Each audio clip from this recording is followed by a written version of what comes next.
जळगाव जिल्ह्यात बदलत्या हवामानाचा परिणाम आणि अवकाळी पावसाचा फटका तुरीला या ठिकाणी बसलेला आहे। त्यामुळे शेतकरी वर्ग मोठ्या प्रमाणात चिंतेत सापडलेला आहे। सध्या तुरीचं उत्पन्न शेतकऱ्यांनी तूर काढणीला सुरुवात केलेली आहे। आपण पाहू शकता कशा प्रकारे मुक्ताईनगर, रावेर, भुसावळ सध्या तुरीचं उत्पन्न शेतकऱ्यांनी काढणीला सुरुवात केलेली आहे। मात्र याचा फटका देखील तूर उत्पादक शेतकऱ्यांना बसलेला आहे। कारण या ठिकाणी अवकाळी पावसाचा फटका, त्यातच बदलत्या हवामानाचा परिणाम, यावर तुरीवर अनेक रोगांचे प्रादुर्भाव देखील आलेले आहेत। तुरीचं उत्पन्नात मोठी घट आपल्याला पाहायला मिळते। दाणे देखील या ठिकाणी पूर्णपणे भरलेले नाहीत, त्यामुळे मोठी घट तुरीच्या या निमित्त पाहायला मिळते। बदलत्या हवामानाचा परिणाम आणि अवकाळी पावसाचा फटका जळगाव जिल्ह्यातील अनेक शेतकऱ्यांना बसलेला आहे। त्यामुळे शेतकरी वर्ग मोठ्या प्रमाणात चिंतेत सापडलेला आहे।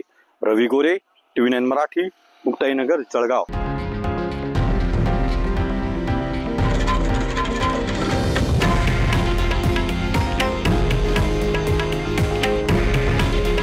हे आहे देशातील नंबर 1 न्यूज नेटवर्क आणि आपण पाहत आहात TV9 मराठी। काळजी तुमची, हित महाराष्ट्राचं।